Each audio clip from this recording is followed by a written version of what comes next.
Ukuthola kwenkosi akube nawe hlobisana lo myalezo incwadi yomshumayeli chapter 4 verse 1.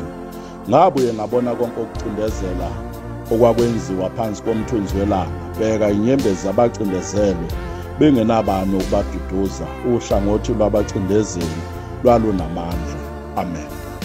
Isihloko salo myalezo sithi I saw tears of the oppressed. Asibona izinyembezi zabacindezelwe. Kuyingozi ukuphila impilo yokungabi nandaba nempilo yomunye umuntu.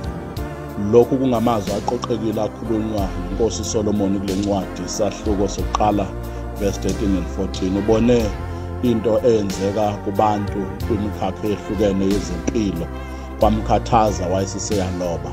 Igama umshumayeli liyavela ngesiGreek Ecclesiasticos, ngesiLatin Ecclesiastes, ngesiHebheru okucacisa ukuthi ngesiHebheru umqoqi noma umshumayeli. NgokwesiGreek masithi Ecclesiastes kuchaza okwalabo ababiziweyo. Sahluko sokuqala ivesi lokuqala. Le ncwadi yethula imicabango yomshumayeli nempilo, inhlakanipho nangomshikashika wabantu phansi komthunzi welanga impilo ayinalo uzinzo.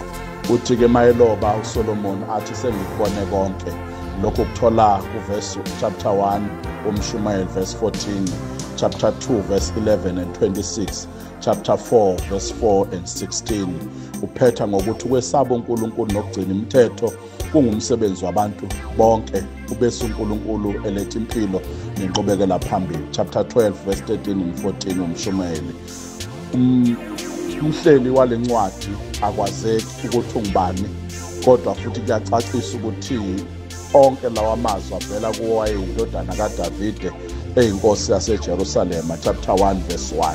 Kodwa isikhathi sokubhalwa kwayo nokuthi yabhalelwa kuphi akucaciswa umbhalo wale ncwadi. Okunye singaqaphela kule ncwadi umyalezo engizofisa ukuthi ngiwudlulise. Ngizodlulisa ngemidlalo eyazekayo emphakathini okungaba iMonopoly, chess neminye imidlalo esuke ikhona, ukwenza ukuthi lesi sithombe sokucindezelwa nomcindezeli indlela ayisebenzisayo ikwazi ukucacela abantu bonke. NgokweBhayibheli umcindezeli noma ukucindezela kungukuqonela othile utho ulwenze kube ngolwakho. Kungaba ngokumphuca bukhoma, kungaba ngokumgebenga, kungaba ngokuqamba amanga ngothile, lawo manga aze amenze lowo muntu azondwe isizwe sonke ukuthi usibanibani mubi kangakanani. Ube wena wazi ukuthi ngemva kwalowo mdlalo odlalayo ukuze uyithole usemandleni. Uverse 1 uveza ukuthi amandla omthetho avikela abacindezeli kunabacindezelwayo. Ngakho-ke amandla abacindezeli akusiwo kuphela ukuthi akusizwa noma asekelwe umthetho, kodwa futhi amandla abantu abacindezelayo awanawo umkhawulo. Banenkululeko eningi abantu abacindezelayo kunabacindezelwayo. Yikho uSolomon athi kuleli vesi ongcono kakhulu ilo ongakazalwa, ongakayibona imisebenzi emibi eyenzeka phansi komthunzi welanga.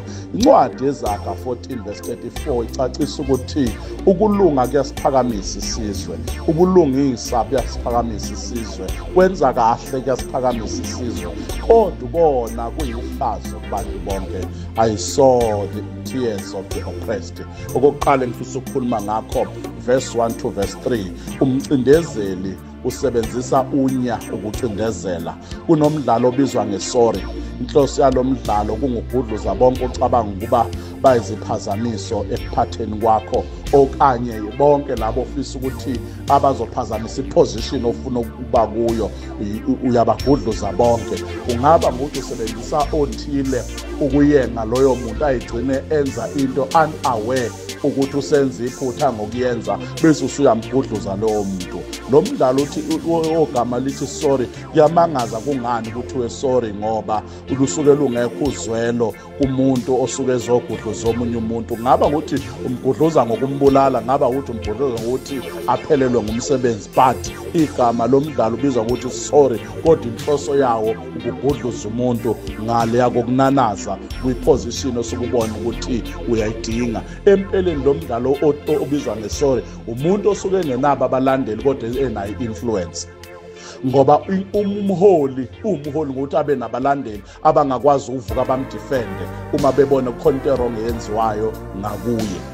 But umuntu ongeyena umholi akanabo abantu abangamdefenda, kodwa usebenzisa amaqhinga ukuze ahlale esemandleni, asebenzise futhi nabantu abahlale bemthobela ukuze akwazi ukuhlomula lokho asuke efisa ukuhlomula ngesikhathi esithile. Angazi noma uqaphelile ukuthi abacindezeli bayabasebenzisa nabantu bese kuma-universities nakuma-colleges.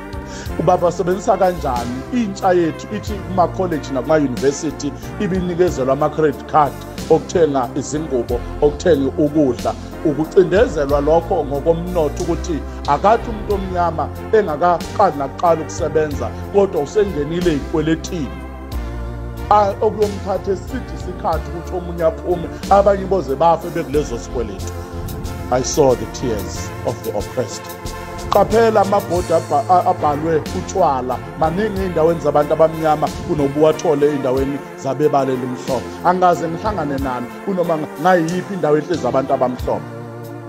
Uqaphelile Ntukwayi kunesithombe nombhalo okhuluma nge-cancer, kodwa yethu uyadayisa ize kwaze ukuthi ekugcineni nama-side effects angemahle kubantu obhemayo ugwayi.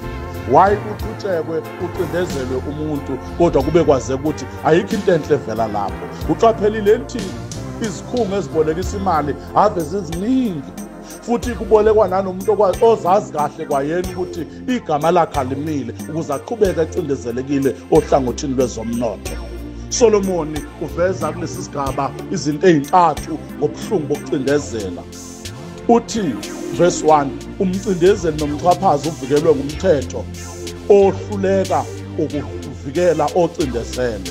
Number 2 kuverse 1 athi ububuhlungu nezinyembezi zabacindezela ukuthi zosulwa nini. Number 3 ukhathazwa ukuthula kwabantu okumele ngabe baduduza abantu kwizimo ababhekene nazo. Empeleni babanika ithemba elingekho lokuba usizo bolithole ezulwini. Abaduduzi bayingxenye yabacindezeli. Verse 2 to verse 3, ngacabanga ukuthi asebefile bangcono kunalabo abasaphila, kodwa ongcono kakhulu lo ongakazalwa ongakayiboni imisebenzi emibi eyenzeka phansi komthunzi welanga. Amazwi kaSolomoni akuwona wami. uNkulunkulu uyasiyala kwincwadi yeZaga 31 verse 8 and 9 thina esibizela ukushumayela, uthi khulumela ongakwazi ukukhuluma oyisimungulu, umele ilungelo labo bonke abahluphekayo. Vula umlomo wakho wehlulele ngokulunga, uvikele amalungelo abantu abampofu.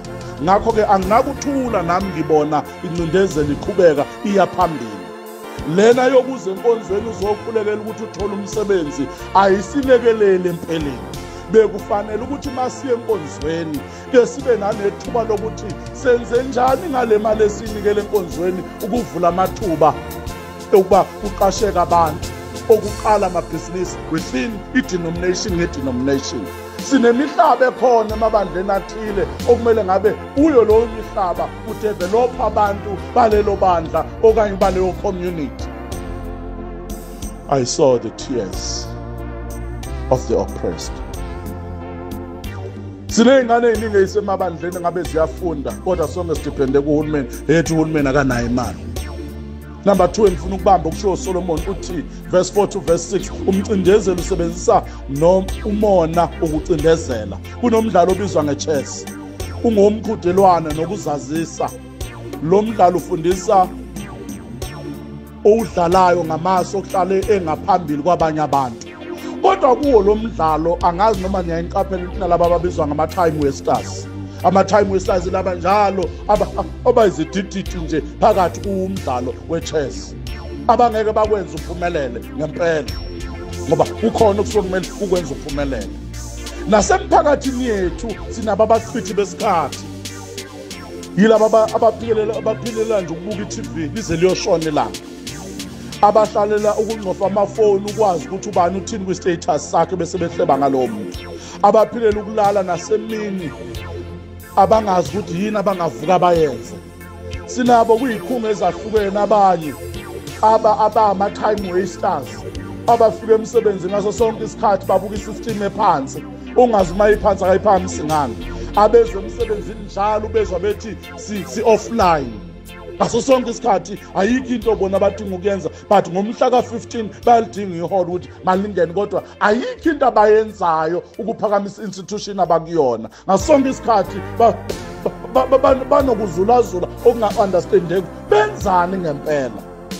Verse 4, yikho uSolomon athi kunabantu abangafuni ukubona omunye umuntu onekhono elingcono kunelakhe ephumelela.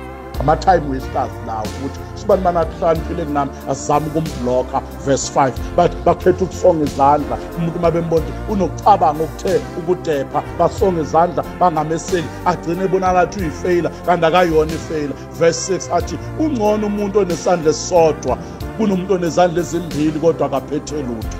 Ungcono umuntu nesandla esisodwa kunomuntu onezandla ezimbili bathe ngaphethe lutho. Kusho uSolomon, akusho mina. I saw the tears of the oppressed, uthi umona ukhona, siyacindezelana nokungenasidingo. Number 3, ngifuna ukubambe kulo myalezo kusho uSolomon uverse 7 to verse 8. Umcindezeli uqhutshwa ukunganeliswa umceba nawo. Kunomdlalo obizwa ngemonopoly, umdlalo wokufuna ukubusa wedwa, umdlalo owandisa ukunganeliswa.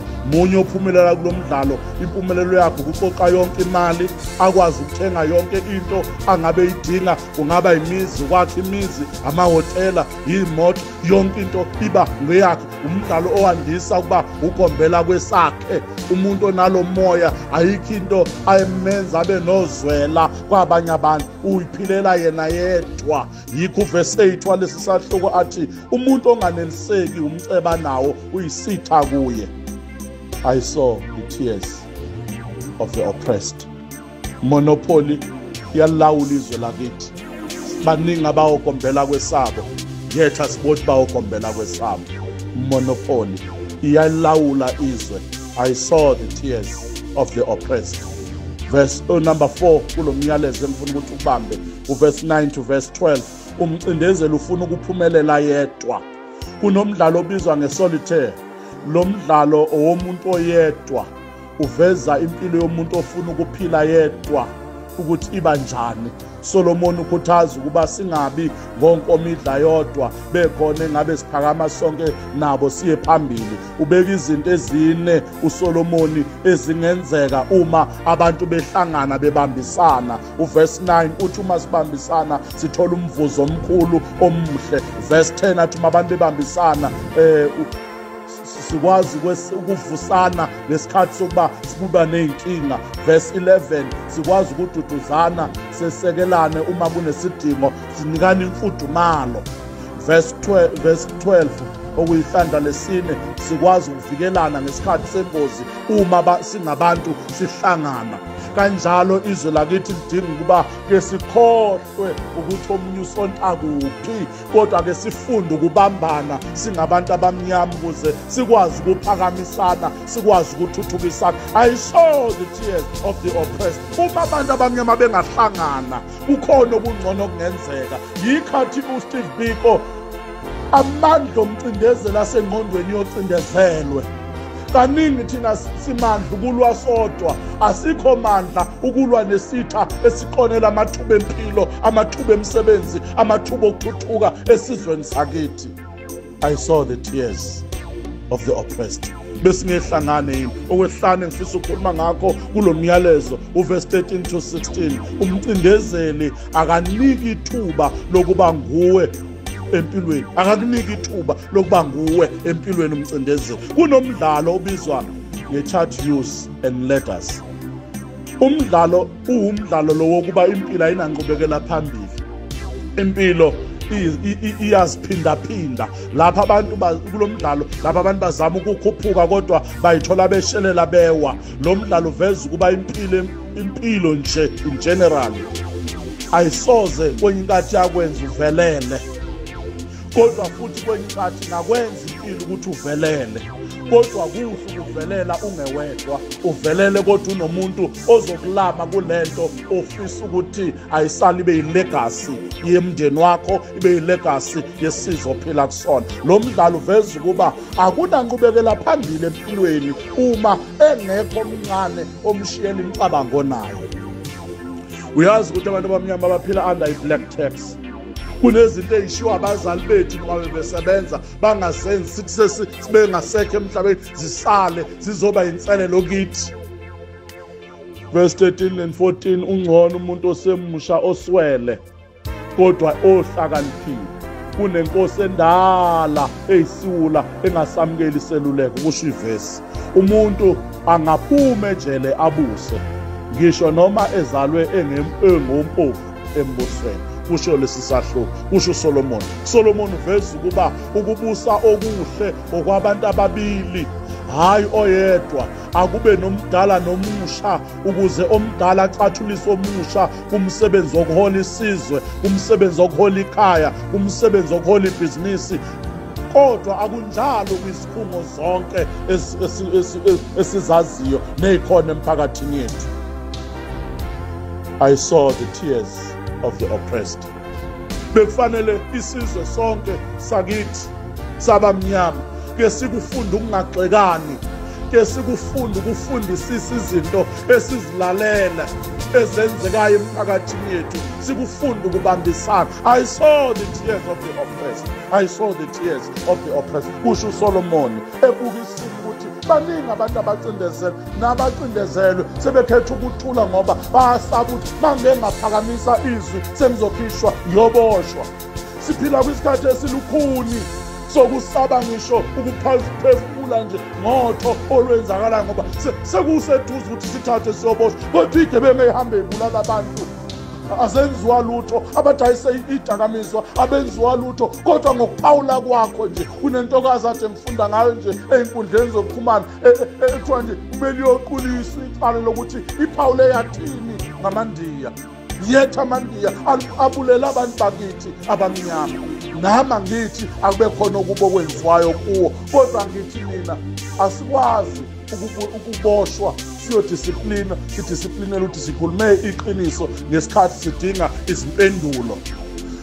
Bekufanele ke sihlalwe phansi kulungiswe.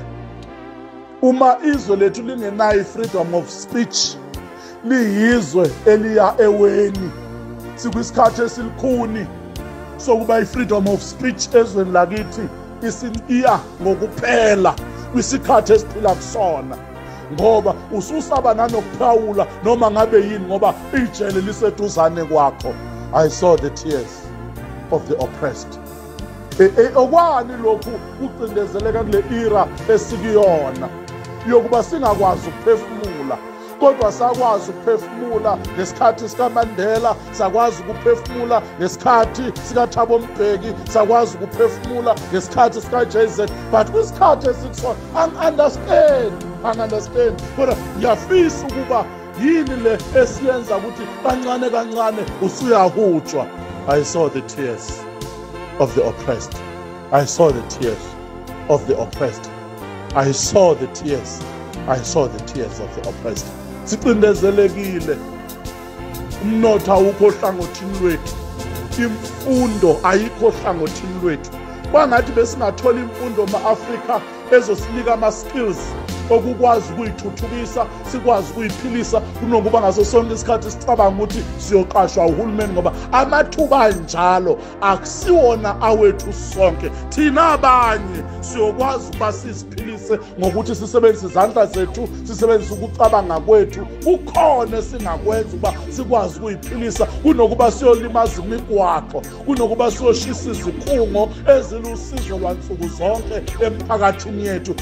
Bekufanele sibe nalento i-positive politics. I-positive politics eyokuthi ake si-challenge ama-systems akhona non-violently, ke sisebenzise i-capacity yokucabanga, kodwa silwe nokucindezeleka kwethu.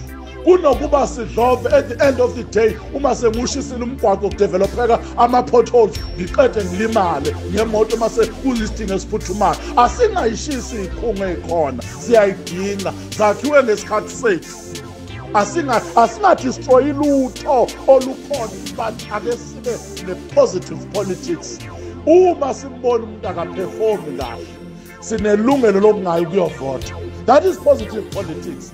Singayi sonke ukuyovota, asikubonanga wenzani, phoso yelani ukuyovotela. That is positive politics. Kunokuba sishisa imoto zikahulumeni, siqole izimoto zikahulumeni, silimaza abasebenzi bakahulumeni. Akusisizi ngalutho. Uhulumeni akanawo amandla. Abanamandla yilabo abangaphandle kuhulumeni. uNkulunkulu akubusise okuzwile. I saw the tears of the oppressed. uNkulunkulu akubusise. Amen.